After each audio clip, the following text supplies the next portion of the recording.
नहमदुहु व नसल्ली अला रसूलिहिल करीम अम्मा बाद फ़अऊज़ु बिल्लाहि मिनश शैतानिर रजीम बिस्मिल्लाहिर रहमानिर रहीम वल फज्र व लयालिन अश्र वक़ाल अन्नबिय्यु सल्लल्लाहु अलैहि वसल्लम सियामु यौमि अरफा अहतसिबु अलाल्लाहि अन युकफ्फिर सनाताल्लती क़ब्लहु व सनाताल्लती बादहु।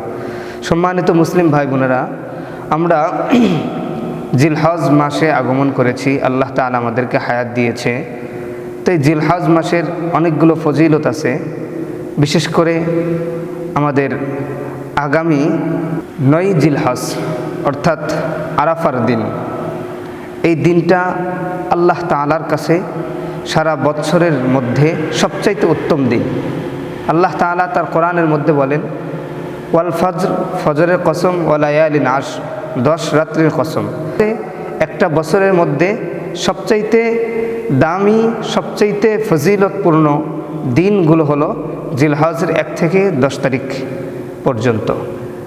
এখন আমরা যারা গায়রে হাজি আছি, অর্থাৎ যারা আমরা হজ করতে যাই নাই, আমাদের জন্য এই দিনটা অনেক ফজিলতপূর্ণ।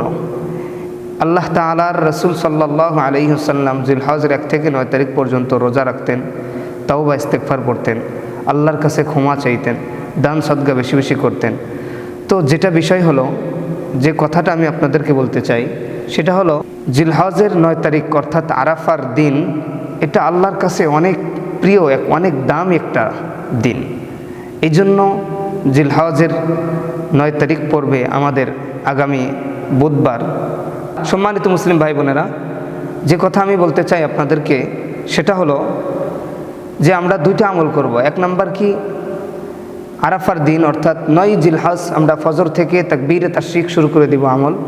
এটা প্রত্যেক পুরুষ এবং প্রত্যেক নারী ফরজ নামাজের পরে পুরুষেরা জোরে জোরে সালাম ফেরানোর পরে তাকবীরে তাশরিক একবার জোরে জোরে পাঠ করবে, আর মা বোনেরা তারা ঘরের মধ্যে নিম্ন আওয়াজে তারা ফরজ নামাজের সালাম ফেরানোর পরে এই তাকবীরে তাশরিকটা পাঠ করবে। এটা ওয়াজিব। তো আমরা এই তাকবীরে তাশরিক 9 জিলহজ থেকে 13 জিলহজ আসর পর্যন্ত এই আমলটা আমরা করব ইনশাআল্লাহ। আল্লাহ তাআলা তৌফিক দান করেন। দ্বিতীয় আমল হলো 9 তারিখের আমরা রোজা রাখব, আরাফার রোজা যেটাকে আমরা বলে থাকি। অর্থাৎ 9 জিলহজ আমরা একটা নফল রোজা রাখব। আগামী বুধবারই 9 জিলহজ অর্থাৎ আরাফার দিন। এই আরাফার দিনে অনেক ফজিলত রয়েছে। আল্লাহ রাসূল সাল্লাল্লাহু আলাইহি ওয়াসাল্লাম এই আরাফার দিনে তিনি অনেক ইবাদত বন্দেগী করতেন, আল্লাহর কাছে কান্নাকাটি করতেন, আল্লাহর কাছে দোয়া করতেন, এবং আমাদেরকেও এই দিনে আল্লাহ রাসূল সাল্লাল্লাহু আলাইহি ওয়াসাল্লাম আমাদেরকে আমল করার জন্য আদেশ করেছেন। তো আল্লাহ রাসূল সাল্লাল্লাহু আলাইহি ওয়াসাল্লাম যেই ইবাদতগুলো করতেন তার মধ্যে একটা ইবাদত হলো সিয়ামু ইয়াউমে আরাফা। আরাফার দিনে আল্লাহ রাসূল সাল্লাল্লাহু আলাইহি ওয়াসাল্লাম রোজা রাখতেন। তো এই যে রোজাটা রাখবো, এই রোজা রাখার ব্যাপারে দলিল কোথায় পাবো, এটার হাদিস কোথায়, সেই সম্পর্কে আমি আপনাদেরকে বলতে চাই। সহিহ মুসলিমের 1162 নম্বর হাদিস, 1162 নম্বর হাদিসে আল্লাহ রাসূল সাল্লাল্লাহু আলাইহি ওয়াসাল্লাম বলেন, ক্বালা রাসূলুল্লাহ সাল্লাল্লাহু আলাইহি ওয়াসাল্লাম, আল্লাহ রাসূল সাল্লাল্লাহু আলাইহি ওয়াসাল্লাম বলেছেন, সিয়ামু ইয়াউমি আরাফা, যারা আরাফার দিনে রোজা রাখবে অর্থাৎ 9 জিলহজ যারা রোজা রাখবে, আহতাসিবু আলাল্লাহি আন ইউকাফিরা সানাতাল্লাতি, আমি আশা রাখি আমার ওই উম্মতের 1 বছরের অতীতের গুনাহ আল্লাহ তাআলা মাফ করে দিবে। আহতাসিবু আলাল্লাহি আন ইউকাফিরা সানাতাল্লাতি ক্বাবলাহু, আমি আশা রাখি আমার ওই উম্মতের অতীতের 1 বছরের গুনাহ আল্লাহ তাআলা মাফ করে দিবে।